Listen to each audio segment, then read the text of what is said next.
नमस्कार। राजस्थान की तमाम फटाफट खबरों में आपका स्वागत है। राजस्थान की खबरों के लिए आपसे निवेदन की यदि आपने हमारे चैनल को सब्सक्राइब नहीं किया है तो कृपया करके राजस्थान की खबरों के लिए आपके अपने चैनल को सब्सक्राइब कर लें। आप सब्सक्राइब करते हैं तो हमें हिम्मत होती है सही और सच्ची खबरें आप तक पहुंचाने की, वरना मीडिया किस तरह की खबरें आपको पेश कर रहा है यह आप भली भांति जानते हैं। तो क्या है आज की बड़ी खबरें।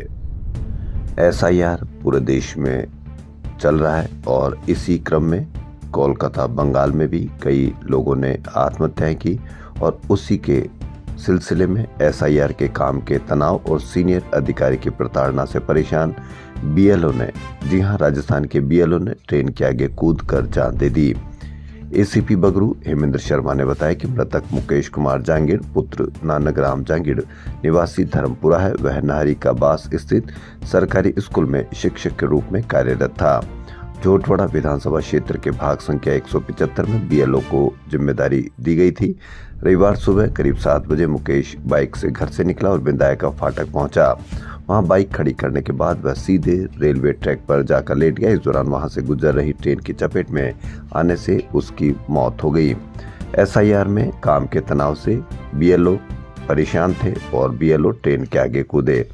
क्या आपने इस पर कोई चर्चा देखी या कहीं पर भी कोई कवरेज देखी या पीड़ित परिवार से कहीं कोई इंटरव्यू देखा? नहीं देखा होगा। क्या आपने देखा होगा कि SIR काम का दबाव क्यों होता है?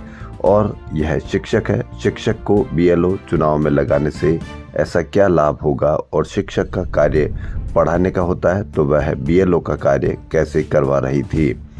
इससे शिक्षा तो प्रभावित होगी ही, चुनाव भी प्रभावित कैसे हो पाएंगे या कैसे उसको आसान बनाया जा सकता है, क्योंकि कार्य उनका शिक्षक का था और वह BLO का कार्य करवा रहे थे। तो इस पर भी आप अवश्य कमेंट करके बताएं। कई बार शिक्षकों ने इस पर विरोध दर्ज किया है, लेकिन फिर भी वो काम और शिक्षकों को अलग अलग कार्यों में लगाकर उनका शिक्षा से किस तरह से कार्य हटवाकर कोई दूसरा कार्य करवाया जाता है, इस पर भी आप अवश्य कमेंट करके बताएं।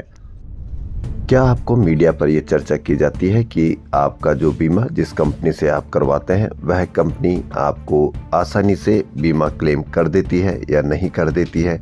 इस पर आपको कहीं पर भी कोई चर्चा देखने को नहीं मिलेगी, क्योंकि आपको डर मीडिया पर दूसरा दिखाया जा रहा है, जबकि असली डर यह है कि आप जिस कंपनी से बीमा करवाते हैं वह बीमा क्लेम कितना आसानी से करता है या नहीं करता। कभी भी जो भी बीमा करवाते हैं, जो भी बीमा क्लेम का लेना चाहते हैं उनसे पूछे।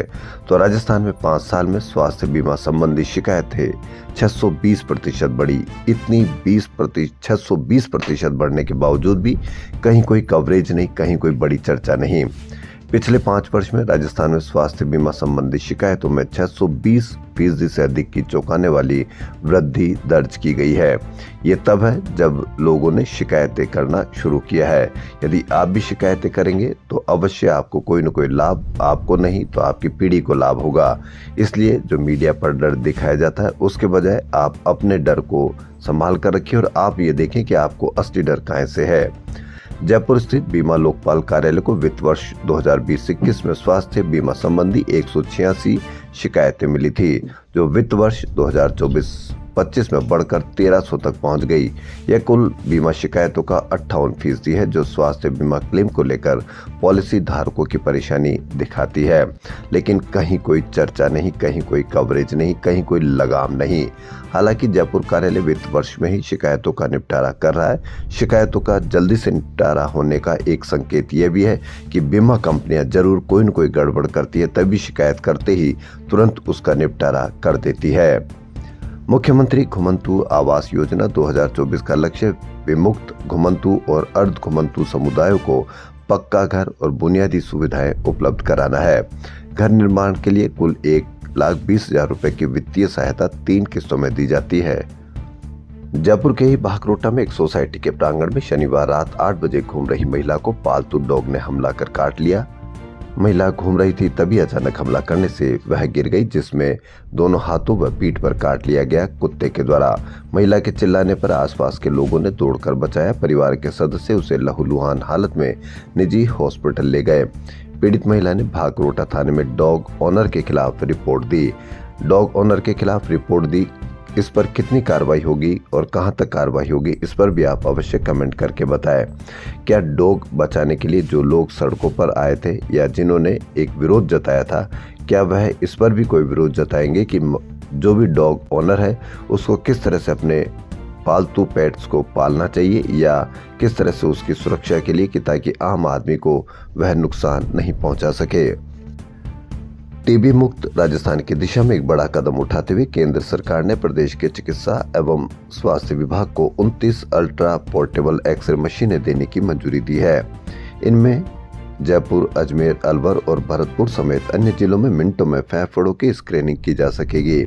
इससे संभावित टीबी के मरीजों का तुरंत पता चल जाएगा और आरंभिक जांच के आधार पर ही इलाज आसान होगा।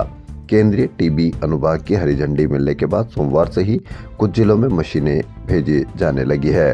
साल के अंत तक सभी 29 मशीनें पूरे प्रदेश में तैनात हो जाएगी। 29 मशीनें पहुंच जाएगी, लेकिन कितना काम करेगी, कितना काम नहीं करेगी, यदि खराब होगी तो उसकी मेंटेनेंस की जिम्मेदारी किसकी रहेगी। तो आम आदमी जो भी इस पर जिसको इन मशीनों का लाभ होने वाला है वह अवश्य ध्यान देते रहिए, और यदि कोई खराब होता है या कोई इस तरह की मशीनों में गड़बड़ पाई जाती है या मशीनें गड़बड़ होती है, खराब होती है, तो आप उसकी अवश्य शिकायत करें ताकि सरकार को ये पता चल सके कि कहाँ मशीनें काम कर रही है और कहाँ काम नहीं कर रही है। राजस्थान के 12 जिले के 1,17,000 सहरिया व खैरुआ परिवारों में बटी चने की दाल food safety and standard act के मानकों में खाने लायक नहीं बताई गई। एक नमूने में तो कीड़े मिले हैं, लेकिन आपको कहीं पर भी कोई चर्चा देखने को नहीं मिलेगी, क्योंकि मीडिया दूसरे कामों में इतना लग चुका है कि आपको असुरक्षित बताता है दूसरे कामों से, दूसरे लोगों से, जबकि असली डर यह है कि आपको जो दाल बांटी जा रही है उसमें कीड़े हैं और वह खाने लायक भी नहीं बताई गई है। 10 में से 8 नमूने मानक से बेहद घटिया निकले हैं, जबकि 2 अनसेफ है, यानी जो बांटे गए या जो नमूने लिए गए वह सभी खराब निकले। अधिकारी इस मामले में इतने लिप्त हैं कि पहले तो उन्होंने बिना टेंडर और ऊपर से रोक के आदेश के बावजूद खराब दाल की सप्लाई कर दी। अब वितरण से शेष बची दाल को जब्त कर जिम्मेदारों पर कार्रवाई के बजाय रिपोर्ट को ही दबाने में लगे हुए हैं। सहकारी उपभोक्ता भंडार कोटा से वितरण हुआ था। आपको क्या मीडिया में जिनका डर दिखाया जा रहा है, क्या वे लोग आपको खराब दाल बांट रहे हैं या कोई वो लोग आपको खराब दाल बांट रहे हैं जो आपके समाज में ही है। जोधपुर जैसलमेर NH 125 पर बालेसर के पास खारी बेरी गांव में अनाज से भरे ट्रक और बनासकांठा से रामदेवरा जा रहे श्रद्धालुओं की टेम्पो में टक्कर हो गई। हादसे में टेम्पो सवार 6 लोगों की मौत हो गई और 13 लोग घायल हो गए। हादसे नहीं बल्कि हत्या करके 6 लोगों की हत्या कर दी या मौत हो गई, 13 लोग घायल हुए। रोज प्रतिदिन किसी न किसी तरह से हादसे, लेकिन कहीं कोई खबर नहीं, कहीं कोई यातायात नियमों का पालन नहीं। सर्दी ने असर दिखाना शुरू कर दिया है। रविवार को दिन और रात के तापमान में 1 से 2 डिग्री की गिरावट दर्ज की गई। अधिकांश शहरों में रात का तापमान सामान्य से 6 डिग्री तक कम रहा। इस कारण रात में लोगों को सर्दी का एहसास हुआ। रविवार को प्रदेश में सीकर सबसे ठंडा रहा। रात का पारा 4.3 डिग्री, फतेहपुर में 5.2 और नागौर में 5.3 डिग्री तापमान रहा। प्रदेश के 16 शहरों में पारा 10 डिग्री से कम रिकॉर्ड किया गया। उधर जयपुर में दिन का तापमान 28 डिग्री और रात का 12 डिग्री रहा। मौसम विभाग का कहना है कि पहाड़ों में हो रही बर्फबारी शीतलहर बढ़ाएगी। उधर जयपुर में 22 नवंबर तक मौसम शुष्क रहेगा। इस दौरान रात का पारा 5 डिग्री के करीब रहने के साथ ही सर्दी का असर तेज रहेगा। मेरठ के 8.2 फीट यानी 8 फीट 2 इंच लंबे करण सिंह ने रविवार को जयपुर वैक्स म्यूजियम विजिट किया। वह अपने दोस्तों के साथ जयपुर घूमने आए। इसी दौरान उन्होंने वैक्स म्यूजियम भी विजिट किया। सांबरले कस्बे के समीपवर्ती गांव कोचिया की ढाणी में रविवार देर शाम को एक तेज रफ्तार कार सवार ने पैदल चल रहे मजदूरों को रौंद दिया। हादसे में 2 महिलाओं की घटनास्थल पर ही मौत हो गई। SIR कार्यभार व सीनियर के असहयोग से परेशान शिक्षक ने विधायक फाटक के पास ट्रेन के आगे लेटकर जान दे दी। सुसाइड नोट में सहकर्मी पर प्रताड़ना का आरोप लगाया है। ACP बगरू हेमंत शर्मा ने बताया कि मृतक मुकेश कुमार जांगिड़ पुत्र नानक राम जांगिड़ निवासी धर्मपुरा कालवाड़ थे। वह नाहरिका बास स्थित सरकारी स्कूल में शिक्षक थे। सीनियर अफसर असहयोग करते थे, सस्पेंड करने की धमकी दी थी। राजस्थान सरकार ने शनिवार देर रात एक आदेश जारी कर 142 एडिशनल एसपी के तबादले कर दिए। जयपुर में पोस्टिंग पाने वाले पुलिस अधिकारियों में एसपी कामा डी महेश मीना को पुलिस कमिश्नरेट जयपुर में एडिशनल डीसीपी नियुक्त किया है। वहीं जयपुर के ब्रह्मपुर स्थित गुर्जर की घाटी क्षेत्र में शुक्रवार देर शाम लेपर्ड के साथ मारपीट करने वालों के खिलाफ वन विभाग ने मामला दर्ज किया है। जानकारी के अनुसार लेपर्ड की सूचना के बाद नाहरगढ़ रेंजर रघुवेंद्र सिंह राठौर टीम के साथ मौके पर पहुंचे तो लेपर्ड सीढ़ियों के नीचे बैठा था। जयपुर के ही सांगने प्रताप नगर में रविवार देर रात करीब 11 बजे कुंभा मार्ग पर तेज रफ्तार और बेकाबू ट्रक ने सड़क किनारे खड़े चाट पकौड़ी के करीब 6 ठेलों को जोरदार टक्कर मार दी। टक्कर इतनी जबरदस्त थी कि ठेले पलट गए और आसपास रखा खाने पीने का सामान सड़क बिखर गया। बेकाबू ट्रक, तेज रफ्तार, कहीं पर भी कोई रोक टोक नहीं, कहीं पर भी कोई कार्रवाई नहीं। इनके परेड निकाली जानी चाहिए, इनका जुलूस निकाला जाना चाहिए जो भी तेज रफ्तार से चलाते हैं, और उनको जबरदस्त तरीके से कवरेज की जानी चाहिए ताकि आम जनता सड़क पर चलते हुए, फुटपाथ पर सोते हुए बच सके इन तेज रफ्तार चलाने वाले हत्यारों से। जयपुर के रामगढ़ मोड़ स्थित करबला मैदान में चल रही दीनी तबलीगी इज्तिमा में दूसरे दिन रविवार को 160 जोड़ों का निकाह हुआ। मुफ्ती सैयद अमजद अली के नेतृत्व में 12 कादियों ने 22 मिनट में 160 जोड़ों का निकाह करवाया। मुफ्ती ने कहा कि इंसान अगर खुद पर गौर करे तो अल्लाह का शुक्र अदा करता रहेगा। राजस्थान में खाद की कालाबाजारी पर 81 एफआईआर दर्ज, 97 दुकानदारों के लाइसेंस सस्पेंड किए। कालाबाजारी कर रहे खाद के व्यापारी, क्या आपको मीडिया पर जिनका डर दिखाया जाता है क्या वही लोग हैं या आपके अंदर के लोग हैं? क्योंकि मीडिया इन पर बिल्कुल भी कवरेज नहीं करता, न बिल्कुल भी चर्चा करता है। मीडिया दूसरे ही डर से आपको डरा रहा है, जबकि असली डर खाद की कालाबाजारी, नकली पनीर, नकली मावा, ये कौन लोग कर रहे हैं? अभी नकली दाल जो सप्लाई की थी उसमें कीड़े मिले हैं, वो लोग कौन है? जो मीडिया पर जिनका डर दिखाया जा रहा है वो है या कोई दूसरे लोग हैं? राजस्थान में रबी की फसल के लिए डीएपी व यूरिया सहित अन्य खाद की सख्त मॉनिटरिंग करते हुए कृषि विभाग एक्शन मोड में आ गया है। विभाग ने खाद की जमाखोरी, कालाबाजारी, यूरिया डायवर्जन सहित अन्य अनियमितता बरतने वाले दुकानदारों पर कार्रवाई करते हुए 81 एफआईआर दर्ज करवाई है।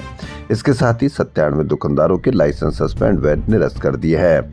कृषि मंत्री किरोड़ी लाल मीणा व विभाग के सचिव राजन विशाल ने अनियमितताओं पर सख्त कार्रवाई के निर्देश दिए हैं।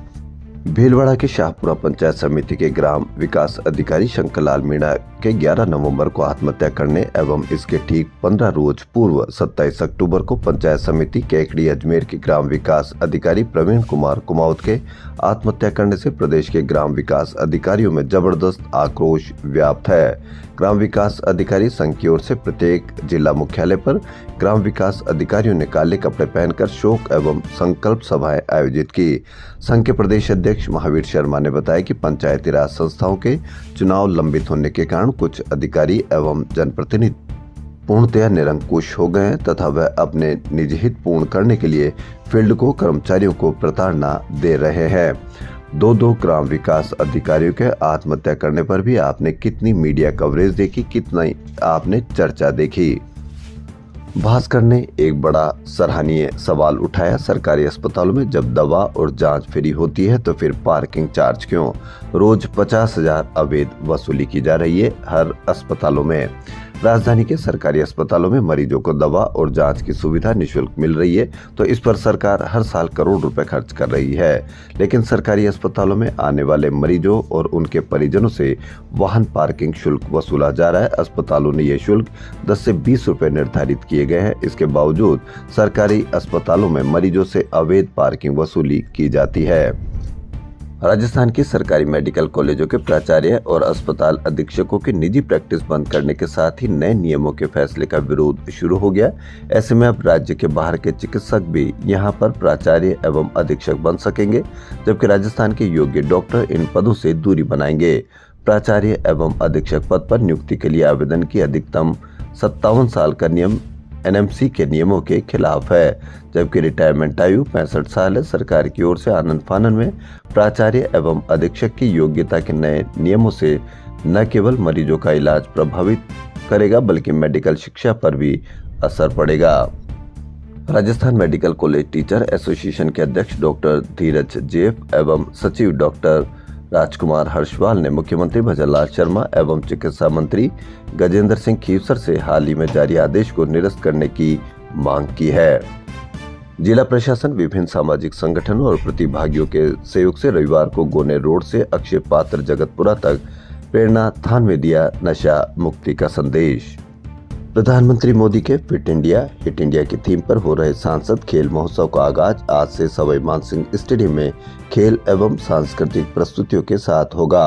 आगामी 25 दिसंबर तक चलने वाले इस महोत्सव में 1 लाख से अधिक जयपुराइट्स विभिन्न खेलों में भाग लेंगे। इस कार्यक्रम की मुख्य अतिथि उप मुख्यमंत्री दिया कुमारी होंगी। वहीं अध्यक्षता खेल मंत्री राज्यवर्धन सिंह राठौड़ करेंगे। खेल राज्य मंत्री के विश्नोई अति विशिष्ट अतिथि तथा विधायक कालीचंद सराफ, कैलाश वर्मा, गोपाल शर्मा, बाल मुकुंदाचार्य, भाजपा नेता रवि नैयर, चंद्र मनोहर बटवाड़ा और ओलंपियन गोपाल सैनी विशिष्ट अतिथि होंगे। सांसद खेल महोत्सव का आगाज आज 1 लाख लोग होंगे शामिल। राजस्थान की खबरों में फिलहाल इतना ही। यदि आपको राजस्थान की खबरें पसंद आ रही तो आपके अपने चैनल को सब्सक्राइब कर लें। धन्यवाद।